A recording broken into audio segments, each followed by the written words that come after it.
con la estructura de Esther. Esther, ustedes la tienen en sus fotocopias, era el tema principal de Esther es una reina con propósito. Entonces, reinado de propósito, ¿sí? Versículo clave, Esther 4:4, dice, porque si callas absolutamente en este tiempo, respiro y liberación vendrá de otra parte para los judíos, mas tú y la casa de tu padre, ¿qué? Pereceréis. Y quién sabe si para esta hora has llegado al reino. Ahora, yo quiero que ustedes piensen por un momento en algo que creo que es importante, y es, el libro de Esther habla de la intercesión. El libro de Esther es el único libro en toda la palabra donde no se nombra a Dios, para nada. El único libro. Tiene el versículo más de los más grandes, que es Esther. Sí. Esperen, busco una cosa acá. Ahora, el libro de Esther habla de cómo el pueblo de Dios iba a ser, ¿qué? Anulado, destruido por Amán.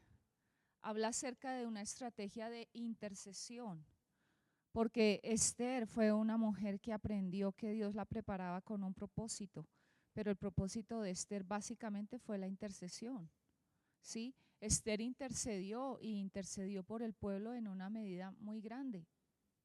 ¿Por qué? Porque cuando el pueblo iba a ser acabado por Naamán con un edicto que el mismo rey había firmado, Esther tuvo que presentarse y ser osada, ¿sí?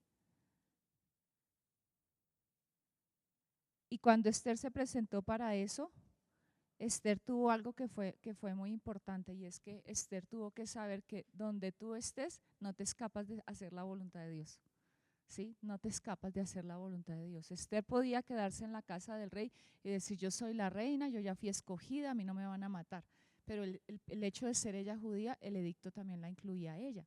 Entonces nosotros podemos saber que Esther es una mujer de las pocas valerosas que se levantó en el Antiguo Testamento, pues hay algunas, pero Esther es una que sobresalió mucho. El libro de Esther, ¿quién lo escribió? Tiene 10 capítulos, ¿no? Lo escribió, se dice que Esdras o Mardoqueo, no está estipulado quién, en qué año fue escrito, en el 486 al 475 antes de Cristo. ¿A quién fue escrito? A los judíos. 486 a 475.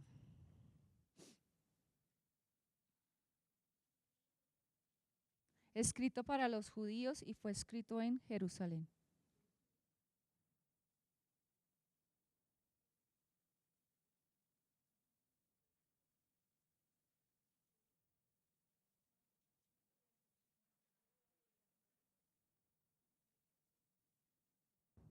Tiene el versículo más grande de toda la palabra y es Esther 8:9. Si no me falla mi cabeza, Esther 8:9, que ahí ustedes ven el larguero de versículo, que es Esther aparece. ¿En qué época aparece Esther? Esther aparece unos 40 años después de la reconstrucción del templo, ¿sí? Cuando ya se había, y unos 30 años antes de ¿qué?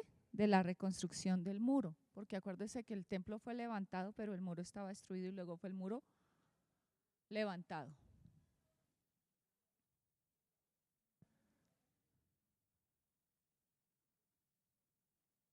El libro de Esther relata 30 años antes del libro de Nehemías, por eso lo colocaron estratégicamente también, ¿ok? Ahora, ¿qué género literario? Pues ya lo habíamos hablado, y el género literario de este libro es ¿qué? Histórico, ¿cierto? Las palabras claves, para que ustedes lo tengan. Ahora, las palabras claves que yo les estoy pidiendo en el ejercicio que van a hacer esta semana no son las palabras claves que yo les doy, sino la palabra clave que yo les pido acá es la palabra que define el tema del libro en general, para que tú te ubiques, una sola, ¿sí? Y la das tú mismo, en base a lo que los apuntes que cada uno tiene. ¿Cuál es la palabra clave? Banquete, pueblo y parentela. Banquete, pueblo y parentela. ¿Cuáles son los temas? Los temas del libro de Esther es la providencia, porque se habla acerca de la providencia de Dios en este libro. Los logros de una mujer íntegra. Esther no tuvo que hacer locuras para ganar lo que ganó. Por medio de su integridad y su carácter suave, apacible, por dejarse guiar, Esther logró lo que logró. Fue una mujer obediente. Y el descanso de los enemigos, porque a través de la intercesión y de lo que Esther hizo, el pueblo fue librado y rescatado del ataque del enemigo.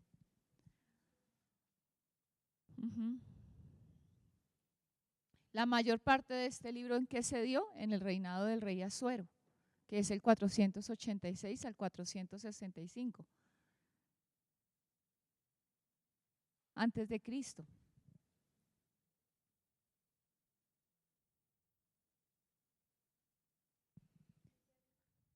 $486 a 465 y en la fecha que les di anterior es 475. ¿Sí? Está bien, pero es más o menos la época. Pasa es que ahí estoy hablando, la segunda fecha que les estoy dando es el reinado del rey Asuero. ¿Ok? Ahora, ¿qué se podía hablar acerca del énfasis de este libro? Este libro tiene un énfasis y es la supervivencia de un pueblo que vence los ataques de muerte contra él siempre, porque ustedes saben que Israel desde que empezó, todos han querido acabarlo, matarlos, deshacerlos. Luego se vio en Hitler, ahora se ve también todos los árabes detrás de Israel. ¿Por qué? Porque el libro de Esther cierra en el capítulo 10 con la fiesta de Purim, que es la fiesta de la celebración de haber sido librado de los enemigos. Ahora saquen sus fotocopias. Ustedes tienen que tener en sus fotocopias una cosa que es importante ahí. ¿Lo tienen ya? ¿Sus fotocopias? El versículo clave 4:14 les compartí, ¿cierto? Ahora, ustedes tienen ahí en las fotocopias, la reina Vasti desobedece a Asuero. Y eso significa nunca uno debe abusar de la posición que Dios le ha dado, porque aún la posición que Dios le ha dado puede ser ¿qué? Quitada. Vasti fue quitada porque desobedeció. Entonces, eso es el principio. A mí cuando a veces a veces cuando yo molesto y le hago caso a Juan, empieza, no empieces Basti, no empieces Basti. O sea, él está hablando de que uno tiene que sujetarse, ¿sí? Pero lo que habla Basti es que ella no fue sujeta. Basti no tuvo sujeción en su vida. Al rey Asuero lo hizo quedar en vergüenza. Y siempre que no hay sujeción hay vergüenza. Todo habla acerca de los propósitos de Dios. Si tú lo tienes en tus fotocopias, si lo están mirando, a mano derecha está. La reina desobedece y es desechada desde el 1 hasta el 1:13. Luego Esther es proclamada reina. Recuérdense que Esther tuvo que pasar por 6 meses en una preparación con ciertos aceites y luego 6 meses con otras cosas, que era para quitar asperezas, que la piel de ella estuviera perfectamente lista, bajo el eunuco Hegai. Hegai la preparó. Esther nunca se quiso poner cosas ella misma por su cuenta. Esther siempre se dejó guiar por Hegai, y Hegai es tipo del Espíritu Santo, de cómo él la guió para levantarla como una reina y halló gracia a los ojos del rey. Esther es proclamada reina, va desde el 2:1 hasta el 2:19. ¿Listo? Después en el capítulo 3, ¿qué se ve? En el capítulo 3 se ve la destrucción de Amán, el plan de Amán. Amán era un hombre que estaba cerca al rey, pero tenía envidia, él quería reconocimiento. Siempre el enemigo va a querer reconocimiento y va a querer la adoración de Dios, el lugar de Dios, y en ese caso era todo lo del reinado del rey. Entonces Amán quería todo eso y odiaba a Mardoqueo porque Mardoqueo no se le arrodillaba a él. Ahora, luego empezó la intercesión en el 4:1 hasta el 5:6, toda la intercesión de Esther. Listo, ahí está en sus estos y habla todo acerca de la destrucción y el plan que tenía Amán para destruir. Luego el reconocimiento de Dios, y hay un versículo a mí que me gusta mucho, y es que cuando el rey estaba una noche, tal vez no podía como dormir, ¿no? Y él encontró, y en capítulo 6, versículo 2, mírenlo por un momento, del 6:1, aquella misma noche se le fue el sueño al rey y dijo que le trajesen el libro de las memorias y crónicas y que las leyeran en su presencia. Entonces hallaron escrito que Mardoqueo había denunciado el complot de Bigtán y de Teres, 2 eunucos del rey de la guardia de la puerta, que habían procurado poner mano al rey Asuero, y dijo el rey: ¿qué honra o qué distinción se hizo a Mardoqueo por esto? Y respondieron los servidores del rey a sus oficiales: nada se ha hecho con él. Y entonces, algo que a mí me impacta es que a veces nosotros podemos hacer cosas para Dios y nosotros pensamos que a Dios se le olvidó lo que tú hiciste por Él, cualquier cosa que tú hayas hecho por Él, pero llega el punto en que, ¿qué? En que el Señor se acuerda de qué, de su libro de memorias y empieza a hacer una qué, una distinción, porque Dios nunca nos deja sin nada de lo que hacemos por Él. Amén. Entonces tengan muy en cuenta esto. Luego Él empezó a hacer una distinción a Mardoqueo, a Amán, que la quería para él, escogió lo mejor y no sabía que no era para él, sino para Mardoqueo, y luego le tocó poner a Mardoqueo encima del caballo, pregonar todo lo que él quería para él. Se lo tuvo que hacer a Mardoqueo, porque así es la palabra, amén. Cuando tú honras a Dios, Él te honra a ti. Y después está en el capítulo 8 el decreto a favor de los judíos y lo que les dije, como ellos celebraron la fiesta de Purín, en el capítulo 9 y 10, al final, que habla acerca de la salvación de los judíos. ¿Ok? Esto es como lo más importante del libro de Esther, que yo quiero que ustedes pues tengan presentes. Y la clave de ese libro, ¿qué palabra podía resumir ese libro? Sí, ¿qué más? Intercesión, no. ¿Qué otra cosa podía resumir el libro de Esther? Propósito también,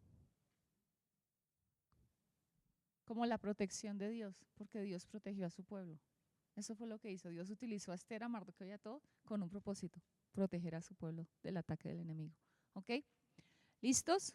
Ami, entregamos las fotocopias del día de hoy, por favor.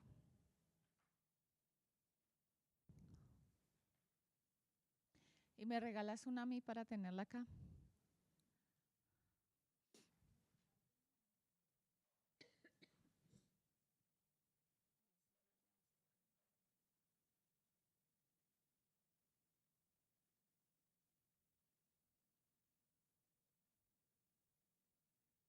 Ok, entonces empezamos con los libros poéticos, ¿ok? Job, Salmos, Proverbios, Eclesiastés y Cantar de los Cantares. ¿Cuál es el título de Job? ¿O qué le podemos decir a Job? Job demostrando la infinita sabiduría de Dios. Ustedes la tienen en sus fotocopias. ¿Cuál es el versículo clave? Job 42:3. Léelo, Dianita.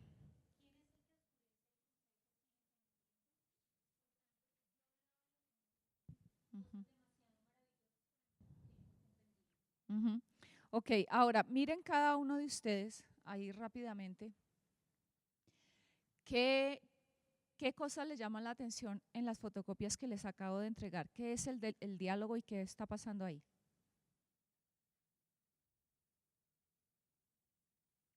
¿Qué encuentran ustedes ahí en los títulos grandes? Acá, la segunda columna.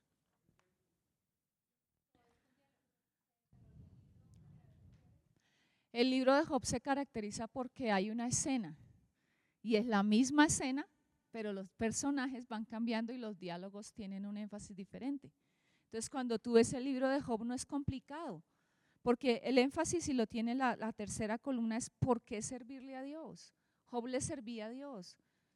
¿Cuál es el tema del libro de Job? Y todo el mundo lo ha dicho, el sufrimiento. ¿Por qué sufren los justos? Ahora, ¿cuánto tiempo de lectura nos gastamos para leer Job? 2 horas y 10 minutos. ¿Cuántos capítulos tiene Job? 42. ¿Cuántos versículos? 1070 versículos. ¿Y cuántas palabras? 10.102 palabras. Si quieren aumentar su vocabulario, ese es un buen libro para estudiar. Ahora, quiero que piensen por un momento y les voy a dar algunas cosas que creo que son importantes. ¿Quién escribió el libro de Job? Si ustedes no saben, se lo voy a contar, de pronto algunos ya lo saben. El libro de Job es el libro que se dice que es el más antiguo de todos, aún más, yo creo que de Génesis. Sí, ese es el más antiguo. ¿Por qué? Se dice que lo pudo escribir Moisés o el mismo Job, pero es un libro supremamente antiguo. Por eso no tiene de cuándo fue escrito, a quién fue escrito, dónde fue escrito, no. Sencillamente Dios permitió que eso estuviera. Ahora, se considera que es una pieza literaria muy antigua.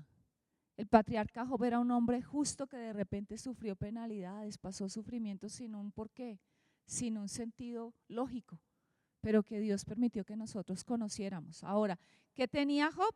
3 bellezas de joyas de amigos. y una esposa, que mejor dicho, con esa esposa, ¿para qué casarse? Tuvo cosas preciosas. Él era un hombre millonario, un hombre próspero, un hombre que tuvo muchas cosas.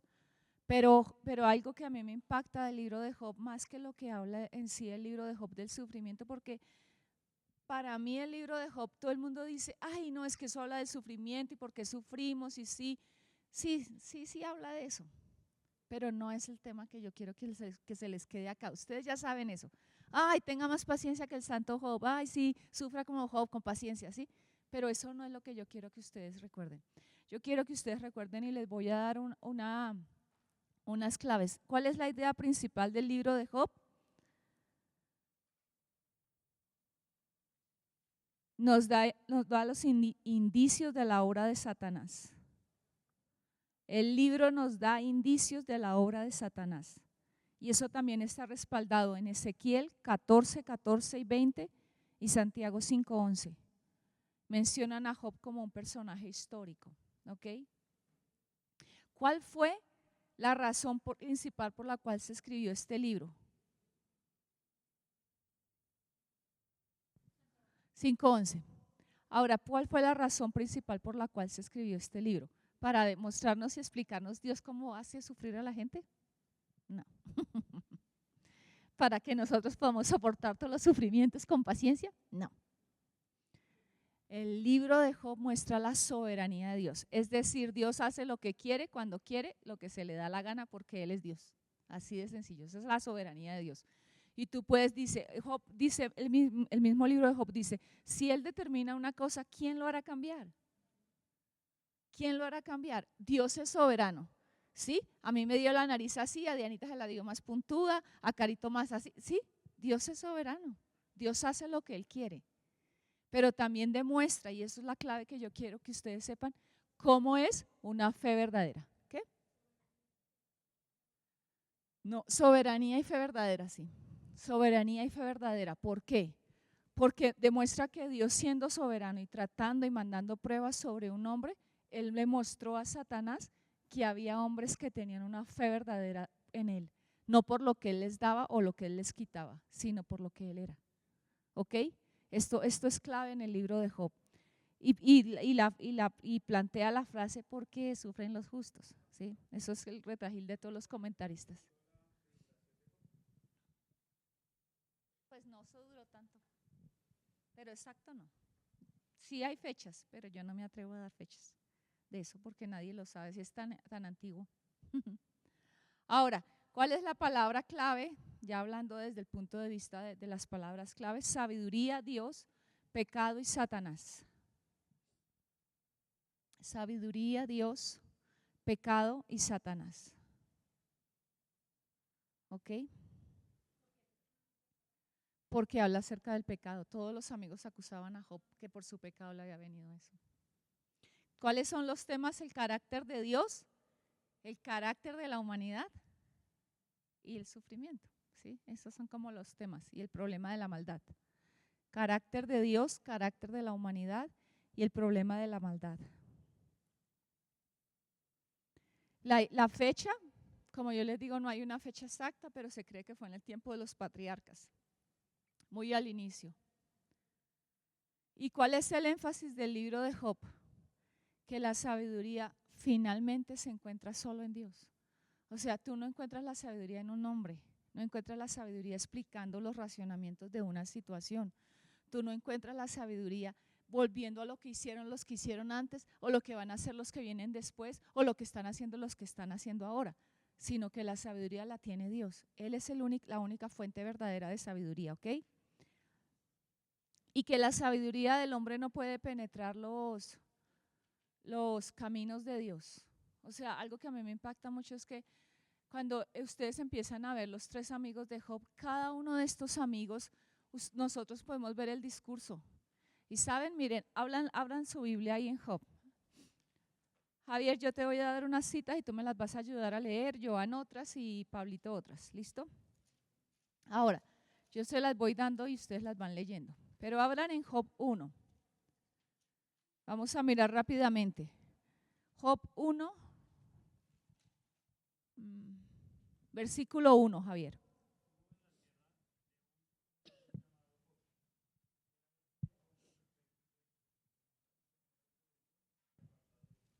¿Quién de los que estamos acá, Dios podía decir esto? O sea, ¿Job merecía sufrir? ¿Tenía causas de pecado para sufrir? No. Soberanía de Dios, ¿ok? Ahora miremos por un momento lo que, como el Señor miraba. Y algo que me impacta es que Satanás se presentó delante del Señor y lo muestra en el 1:7, Joan.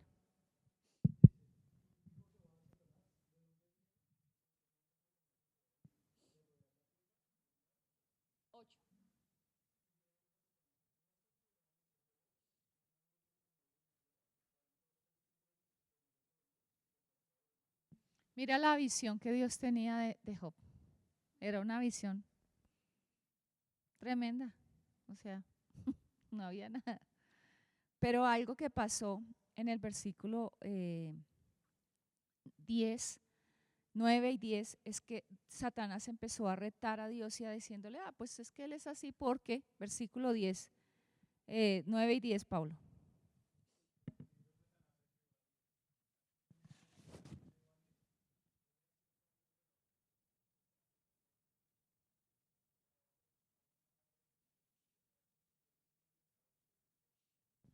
Once.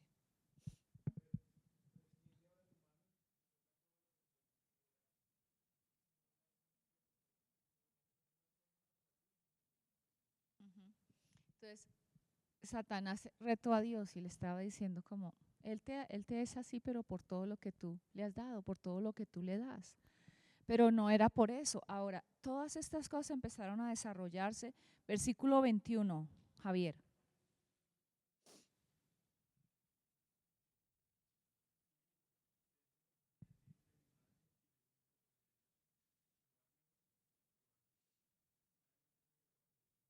Esta es una de las características que más sobresalen a la soberanía de Dios, que cuando Dios es soberano nosotros tenemos que responder, Jehová dio, Jehová quitó.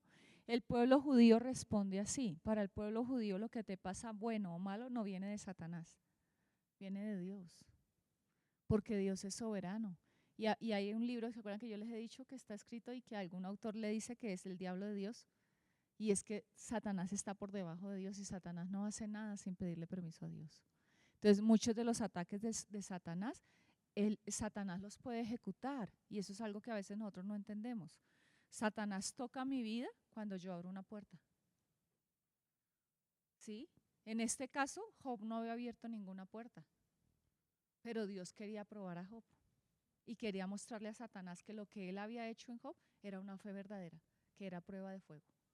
Eso básicamente fue lo que fue. Ahora yo quiero que pensemos por un momento en los amigos de Job y conviene reflexionar mucho en la fe de Job. Ahora, Pablito, ayúdame, Job 19, 23 al 27.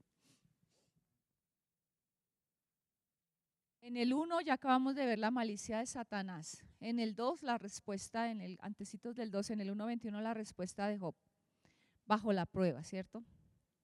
Ahora lee el 19, por favor. Al 27, sí.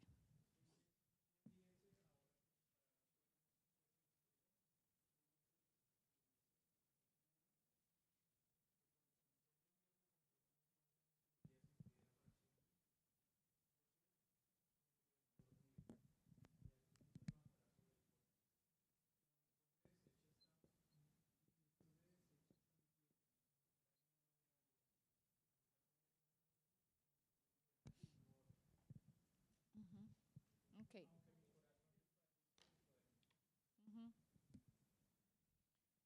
Léemela, Joan, ese mismo. Así como una proclamación, Joan.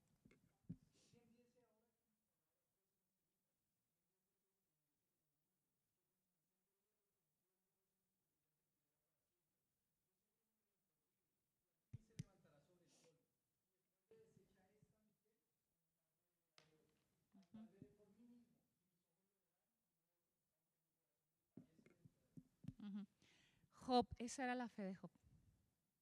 Yo sé que mi Redentor vive. Y en otra parte de la palabra dice, aunque Él me matare, en Él esperaré. Esa es una fe verdadera. porque él estaba diciendo, si Dios decide matarme, él puede volver a darme vida y en él esperaré. O sea, qué cosa tan bárbara que la prueba de Job era una fe genuina. Esa es la fe que Dios busca para nosotros. Hay gente que comienza en la vida cristiana y cuando comienzan las pruebas, su fe se muestra que no era nada genuina. ¿Ok? Ahora yo quiero que miremos.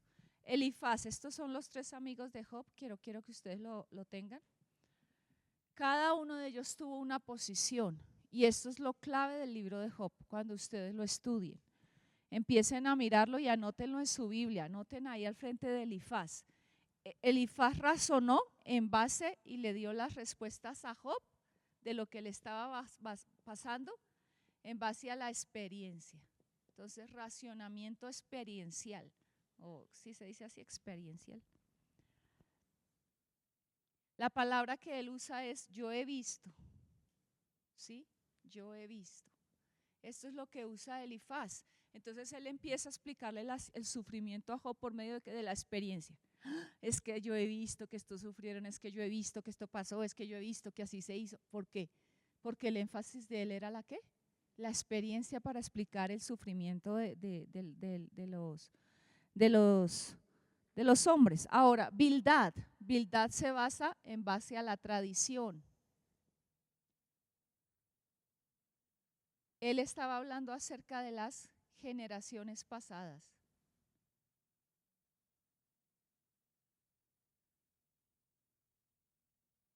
¿Sí? Y entonces ellos se creían sabios. Ahora, a mí me impacta mucho que durante los primeros tiempos del sufrimiento de Job, estos tres se quedaron mudos con él varios días. Nadie dijo nada. Estuvieron solo con él. Y así subieran. A veces es mejor como que tú dile al que tiene al lado, a veces te ves mejor calladito. ¿Sí?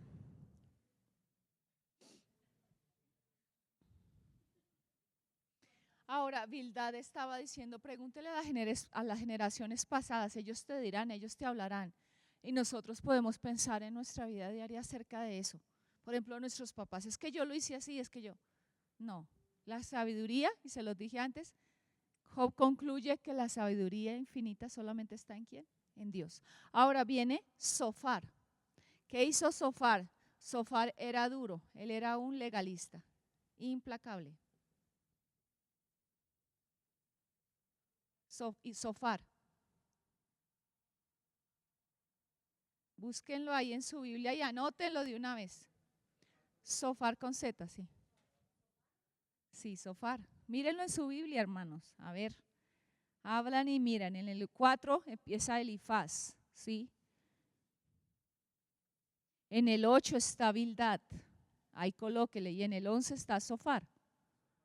Zofar, sí. Él es severo y él es dogmático. Ahora, él era muy bárbaro, era muy implacable. Y cuando Zofar atacó a Job, Job empezó ya, o sea, le pegó tan duro porque así es el legalismo, que Job empezó a defenderse. Fue con el único que empezó a defenderse. Ahora, en el capítulo 5, si ustedes miran, el capítulo 6, perdón, Job empieza a reprochar la actitud de sus amigos, porque él no esperaba que sus amigos empezaran a acusarle. Y en lugar ellos de consolar a Job, empezaron a hacerle sentir condenado. Y dice, oh, que pesasen justamente mi queja y mi tormento, y se alzasen igualmente en balanza. ¿Qué está diciendo Job? Pónganse en mi lugar, porque ustedes no se están poniendo en mi lugar. Ellos sacaron a Job, pusieron las circunstancias encima de Job y empezaron a echarle piedras a Job. Entonces lo hundieron. Entonces, estos son los tres ¿qué? Racionamientos que tienen ellos. Ahora, Zofar es el que le dicen este amigo. Y este fue el único que produjo ¿qué? La defensa de Job.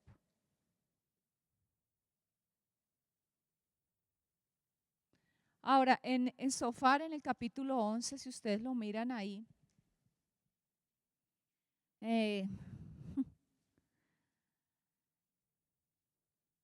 él empieza a cuestionar todo. Si tú miras el versículo, las muchas palabras no han de tener respuesta.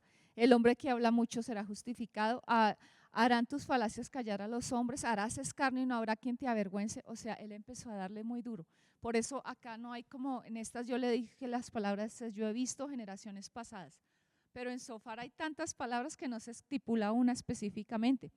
Pero mira, en el versículo 14 él le dice a Job, es por tu iniquidad, si alguna iniquidad hubiera en tu mano, y él la hace de forma poética, ¿no? Todo disimulado para decirle a Job que estaba en pecado. Pero él estaba atacando, ¿qué? De una manera legalista la vida de Job. Ahora, en el 19 habla acerca del Redentor que vive. Y yo quiero que miremos por un momento, vamos al final del libro de Job, en el capítulo 33.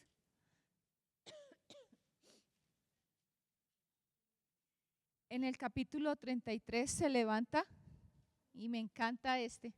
Miren, no es que uno busque a los jóvenes, pero ahí salió el joven. Eliú era el más joven de todos y él estaba ahí, pero él cayó mucho tiempo, porque como todos estos eran más sabios, Eliú se sentía poca cosa, porque él era joven. Pero Eliú tuvo la perspectiva de Dios. Eliú tuvo una perspectiva de Dios que fue muy linda, porque él habló acerca de la intervención en la soberanía de Dios en la vida del ser humano, independientemente de las cosas que podía pensar el ser humano de sí mismo, o sea, en su autoestima, en su amor propio. Eliú levantó la soberanía de Dios. Eliú levantó la justicia de Dios. A mí me regalas agua.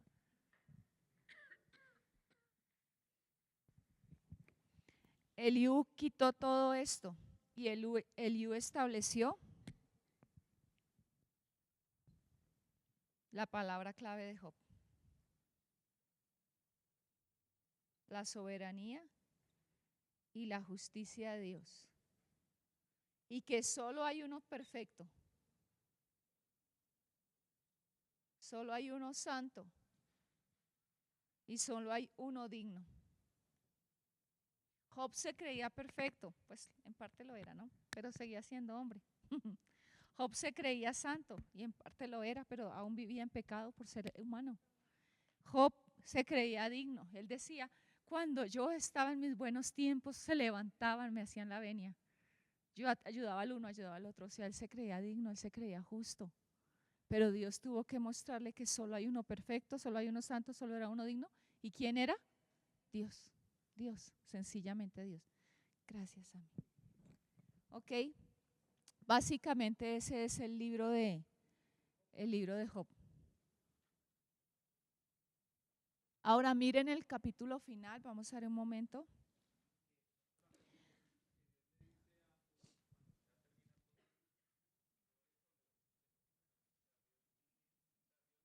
Sí, así, eso lo vamos a tocar ahorita. Pero miren por un momento lo que a mí me impacta de Eliú también, que, lo que no me lo voy a pasar, y es en el capítulo 34, y es que Eliú fue el único que dio su brazo y se puso del lado de Dios. Todos los otros se pusieron del lado de las generaciones pasadas contra Job, el otro del lado de la experiencia contra Job y el otro del lado del legalismo contra Job. Pero Eliú tomó la parte por Dios. Y siempre que ustedes tengan una situación, por ejemplo, en un caso, en un problema de pareja, por ejemplo, yo diría, en Diana y Alexander, ¿cierto? Son pareja. Entonces, ellos vienen a consejería. Yo puedo ponerme del lado de Diana y Juan Carlos puede ponerse del lado de Alexander, pero no es lo correcto. Porque aún en una consejería de parejas, uno se tiene que poner del lado de Dios, la posición de Dios.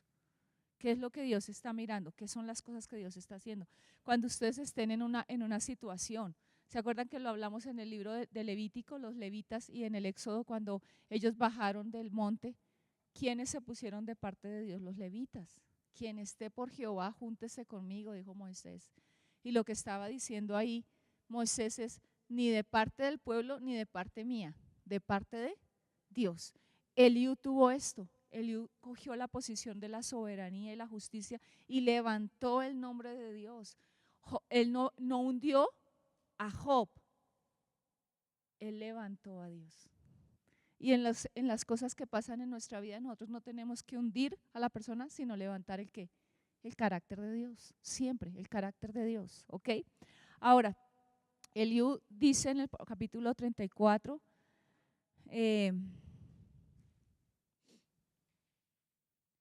En el versículo 5 dice, porque Job ha dicho, yo soy justo y Dios me ha quitado mi derecho. He de mentir yo contra mi razón, dolorosa es mi herida sin haber hecho yo transgresión. ¿Qué hombre hay como Job? O sea, él estaba recalcando lo que era Job y en verdad Job era un hombre muy especial. Pero dice, de nada, versículo 9, porque ha dicho, de nada servirá al hombre el conformar su voluntad a Dios. Job llegó a un punto en que dijo, de nada sirve lavarme las manos, de nada sirve hacer esto o aquello. Eso lo dice Eclesiastés. ¿Cuántos han leído Eclesiastés? Eclesiastés habla de que para qué será que si yo me limpio hago más limpio a Dios, o si yo me ensucio a Dios. No, Dios no me paga porque yo sea más limpio o me paga porque yo sea sucia. Dios sigue siendo Dios independientemente si yo soy limpio o yo soy sucia. Y eso es lo que Eliú establece también. Ahora, Eliú empezó a defender a Dios y versículo 17 dice, ¿gobernará el que aborrece juicio? ¿Condenarás tú al que es tan justo? ¿Se dirá el rey perverso? O sea, Eliú está diciendo, o sea que tú eres más santo que Dios, tú eres más justo que Dios. No, no, Job, sintonízate, tú eres humano, Dios es soberano. Eso es lo que hizo Eliú. Y versículo 36, capítulo 36, Eliú exalta la grandeza de Dios. Él exalta.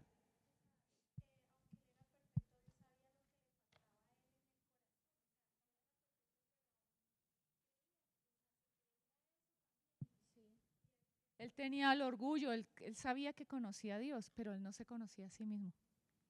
Por eso él te dijo al final, bueno, ahorita vamos a mirar ese versículo, pero en el 36 Eliú exalta la grandeza de Dios. En el 38 Dios por fin abre su boca y empieza a decirle a Job su ignorancia. Y empieza a decirle, sí, tú te crees tan sabio, porque en verdad Job se creía sabio y lo era, pero no era tan sabio como Dios. Entonces él empieza, cuando le empieza a preguntar al Señor, o sea, lo noqueó en el 38:4, ¿dónde estabas tú cuando yo fundaba la tierra? Házmelo saber si tienes inteligencia.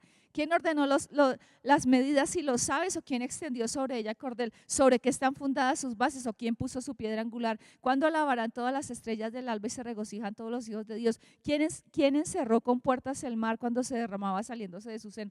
O sea, el Señor noqueó a Job. Porque el Señor le dijo, tú crees que tú sabes todo, que eres sabiondo, pero en verdad tú no sabes nada, no puedes equiparte a mí, a lo que yo soy. Entonces, pues Job ya dijo, sí, soy un ignorante. La conclusión del capítulo 37 es que Job dijo, reconoció su ignorancia. ¿Sí? Ahora el Señor no se quedó en el 38, él siguió el 39 y el 40, miren en el 40. Además respondió Jehová a Job y dijo, es sabiduría contender con el omnipotente, el que disputa con Dios responda a esto. Entonces Job a Jehová, respondió Job a Jehová y dijo, he aquí que yo soy vil, ¿qué te responderé? Miren, cuando uno se mira con Dios, por más santo que tú seas, tú eres un vil al lado de Dios. Y es bonito, el libro de Job muestra el carácter de Dios. El Antiguo Testamento te va mostrando todo el carácter de Dios y esa es la belleza del Antiguo Testamento. Entonces, cuando Él dice, mi mano pongo sobre mi boca, una vez hablé, más no responderé, aún dos veces, más no volveré a hablar.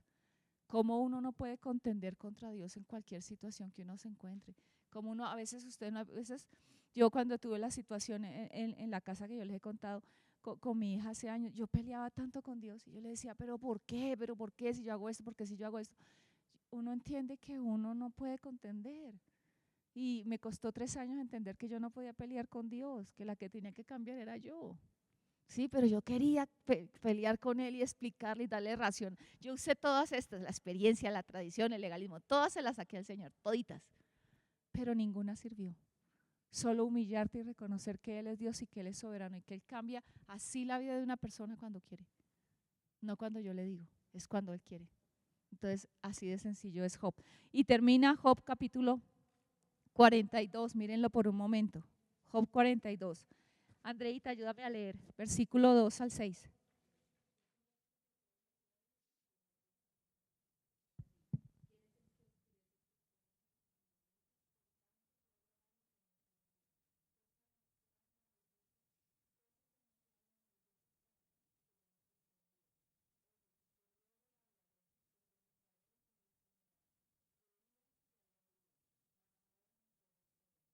Ok, eso concluyó el libro de Job. Y él le dijo, de oídas te había oído, mas ahora mis ojos te ven. ¿Qué le estaba diciendo Job al Señor? No te conocía, no te conocía. Y él pensó que lo conocía. Entonces, ¿qué concluye? Que los sufrimientos y las pruebas, aun siendo tan dolorosos, te llevan no a oír de Dios. Porque en las épocas buenas de nuestra vida nosotros escuchamos a Dios, pero en las épocas duras de nuestra vida nosotros vemos a Dios. Y esa es la diferencia que enseña el libro de Job. Conoces la soberanía de Dios y eso es lo más lindo. A ti no te forman, no te forman los tiempos buenos, te forman los tiempos duros. Una vez que Juan celebró unos 50 años en las fotos y eso a mí nunca se me olvida. Hasta el día de hoy lo recuerdo mucho y ya estoy terminando porque ya llegó el profe Angelito. Pusieron todas las fotos de todos los años y nosotros siempre guardamos las mejores fotos. Pero nosotros nunca tenemos las fotos de los momentos difíciles de nuestra vida y deberíamos tener un álbum de los momentos difíciles. Porque lo que hace familia no son los momentos felices solamente. Lo que une una familia son los momentos duros. Los que prueban, ¿sí? En los tiempos buenos tú sabes quiénes son tus conocidos, pero en los tiempos malos tú sabes quiénes son tus amigos verdaderos y tu familia. Entonces siempre recordemos eso, Dios se ve en los tiempos difíciles y Job concluyó diciendo, de oídas te había oído. En la riqueza, en la bendición, en la prosperidad, cuando todo iba bien, yo te oía. Pero después de pasar esta prueba, yo te veo. Y luego él oró por sus amigos. Porque esa era la manera de Dios tratar a sus amigos, que aquellos que ellos habían acusado, luego fue él el que los restauró. Y Job levantó a sus amigos. Amén. Vamos a terminar ahí. Yo sigo de hoy en 8, ustedes llevan ya las fotocopias. De hoy en 8 terminamos Salmos, Proverbios y Cantares. ¿Les parece, hermanos? Que Dios les bendiga. Hasta Job, sí. Hacemos hasta Job. ¿Listo? La tarea del cuadro de las cosas.